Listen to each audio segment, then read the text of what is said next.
You're tuned to Radio Kidnappers, the voice of Hawke's Bay. This is a program called Real Wealth. It's our pleasure, as always, to have in the studio Trudi Vossen from the Stewart Group. How are you going, Trudi? I'm fantastic, thank you, Ken. Yes, you are.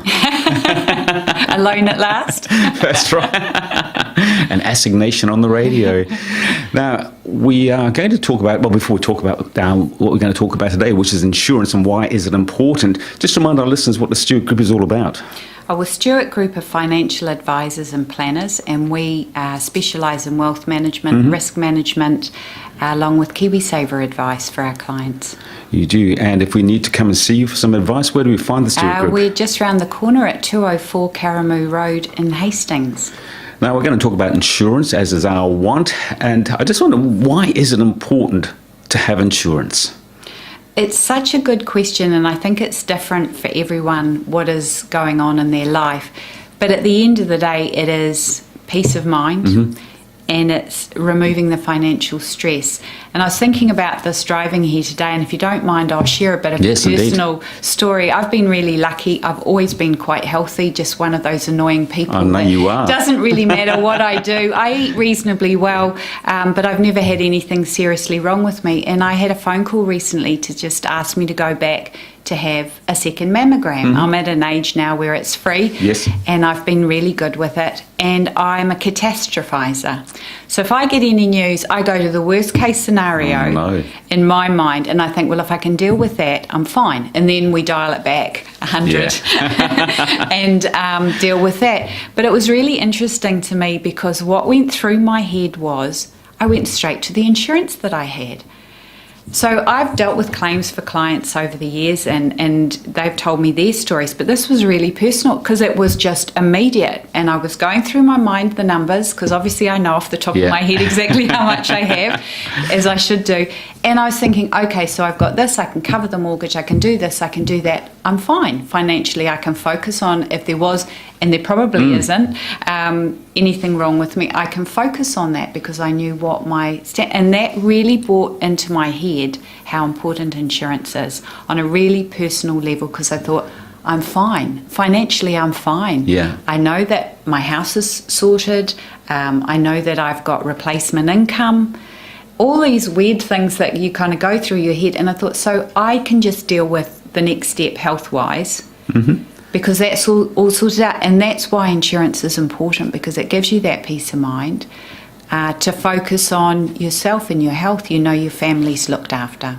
And a great point that you raised there, that you know that you've got those insurances in place, but I guess there are many people out there perhaps listening to this program right now where they think, ooh, have I got insurance in place? Have I got enough insurance? Yes, and a lot of people get confused with what insurance they have. I was speaking to somebody yesterday, and the story was, they had insurance in place, but it was actually insurance on their credit card, so that if they couldn't pay their credit card, it would kick in, and they thought they had life insurance or something like that. So, it is really important to talk to people who do know, and an advisor who can put you right. I guess people don't give much of a thought to insurance because they're caught up living life. You are spot on. It's always at the to-do. I speak to a lot of people that this is on their list. Yes, I keep meaning to get to it, but it's never going to get to the top. And what tends to happen is it only gets to the top when people have a fright, but often that's not the time that you're so insurable if you're dealing with a health issue. So you really want to look at it before something happens, which is now. Yes, while you're fit and healthy. While you're fit and healthy. Or, I mean, a lot of us have had things as you get older. You're more likely to have had some health condition perhaps, and we also deal with people who have got existing health conditions and find a way, if possible, to get them cover. It's a funny old thing though, isn't it, that we wouldn't think twice about insuring our new car or insuring our house because we've got a mortgage on it or the like, but we don't think about insuring our body. It's either not thought about at all, it's just not considered a priority, and yet, I mean, what's more important than you or I is that we're less important than a car or stuff that we have in our house, especially if you've got a family to look after. And it's not as difficult as people think. No. And it's probably down to, not that I want to be sexist when I say this, but probably in a family environment, it's normally mum or your wife who would say, hey, look, we are very important. If something happens to you, Ken, how are we going to be sorted out? Well, sometimes what happens is we feel a little bit bulletproof.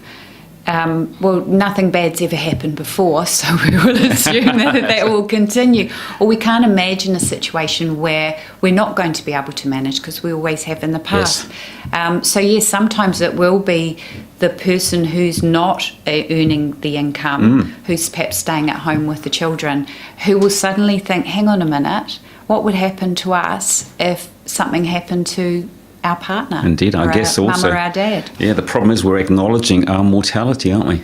Yeah, and who wants to do that? Not me, that's for sure. I'm going to be around for a long time. We're going to live forever, aren't we? Okay, well, we talk about having insurance, life insurance, mortgage insurance, credit card insurance. I mean, how much insurance do we really need? Exactly. I mean, I think it's how anyone would figure that out without help, I do not know. No. And that's where we would sit down with clients and we just ask them a series of questions to get an idea about what their financial position is, so what they're looking to protect, their family position, and then what's important to them. What really is the bottom line important for them, because we need to balance it with affordability. We can't necessarily insure against everything, but we can make a start. And I think that's what it's all about, is just do something.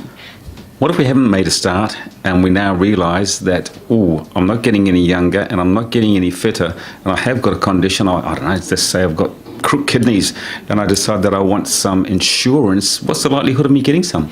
Well, that's a good question, and we don't necessarily always have the answer to that. What would happen is we would get your health details from you, and we have access to a huge variety of insurers here, so we can directly approach an underwriter, and they're the people that process applications for people on insurance, and we'll have a conversation with them, and we can often pinpoint what insurer would offer some cover. And there may be some loading, so you may pay a little bit more in premium, but that's for peace of mind, knowing that you've actually got something covered. I think, coming to see an insurance specialist like yourself is a great idea, but often you see advertised on television that, we can insure you right now. No medical certificate needed, you just sign up. Is that a good thing? I mean, someone thinking, well, why should I go to the doctors, or why should I go and see a specialist? I can just do it myself. What's the pitfall to that? That you get it wrong, that you don't insure yourself for the right things, you don't disclose what you maybe need to disclose. I always think it's easier, I wouldn't, a lot of people self-diagnose with Google, but I think Yes, you're better indeed. to go to a doctor, and I kind of put it in that same thing. Go to somebody who does it all the time, they know what they're doing, and put yourself in their hands. Yeah. Now, I think we spoke about it last month as well, but one of your pet drums to beat is reviewing insurance. It is, I think yeah. Most people sign up, forget about it, think, Yes. I've got insurance, don't need to have another look at it. Yeah, and then what's going to be the same in your life from between your 20 and 40? I think there'd be a huge difference as it is between age 40 and 60. Absolutely. And you don't necessarily need as much insurance as you get older. It gets more expensive. And you need somebody really to talk you through the pros and cons of keeping an insurance plan going, but what is it that you really need? And that's something that we can help people with. How often would I review my insurance? Well, I say generally I like to talk to clients every year or every 2 years. If anything changes, then they can get in touch sooner. But yeah, just a quick, doesn't have to be onerous. It can just be having a coffee and a catch up and seeing what's changed in people's world. I suppose the other thing about it, though, is that, and again, I know you guys are very professional in what you do, but it's a bit like going to the dentist. We've got good intentions. Why did you bring up the dentist now? Just the same. I mean, I think you should go to the dentist at least once a year. Yes. But then all of a sudden, it's think, geez, it's been 5 years since I've been to the dentist. That's why we call you. Yeah, that's what I was going to come to. So. Yeah, we call you and make you feel a little bit guilty. Okay, so I've got my insurance in place. We've reviewed my insurance. I've got the right amount of insurance. Things are looking good. I need to make a claim. What happens? then you contact your advisor. So I would always want clients to contact me. Generally speaking, if it's a health claim, it's much quicker for them to deal with the insurer directly because they've got great processes in place. Any other claims we deal with and we process and we liaise with the insurer on the insured's behalf. There's a lot of language that is lingo and jargon. It's much easier for us to manage it for clients and less stressful. Yeah. Now, I know that when people hear someone like yourself say, do you need insurance, they're going to roll their eyes. And, oh, geez, the last thing you want to talk about. What is it about insurance that pushes your buttons, Trudi? Well, I'm a little bit like that because, it can sound a bit dry and it's a bit of a geeky thing. It's got to be the people. It's probably the same in your job. It's actually talking to people, being part of their life in a very small way, hearing their stories and their dreams and kind of being part of being able to help them protect sort of their family. It's a real sense of personal fulfilment at the end of the day. Wow, that's quite sobering, isn't it? Sort of think, wow. Because it's a very personal thing. Yes. You're sitting and you're talking to people about their own mortality.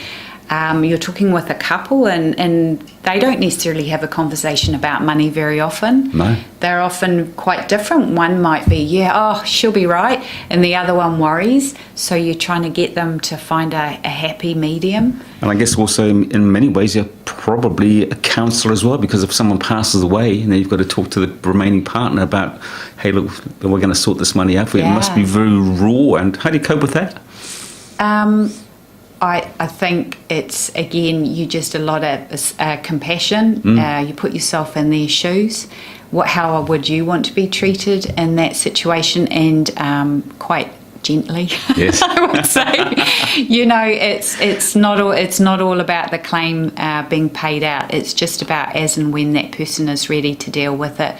And, a lot of the insurance, the life insurance that we deal with, we get like early payouts for a certain amount to help with a funeral, that kind of thing. So it's just helping them through this particular time where there's a lot to be thought of and you're maybe not in the headspace to really be doing it yourself. Indeed. How many years have you been involved in insurance?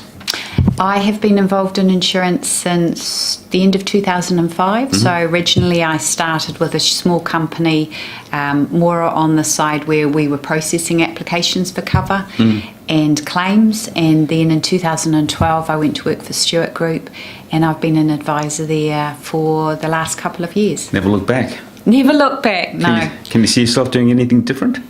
Oh, unless a professional dancer. That would be the end. I think my time has passed there. I can see you doing that. I mean, when you reflect on your time in the insurance industry, is there one moment in particular that stands out which says, you get home, you pour your glass of orange juice, you put your feet up?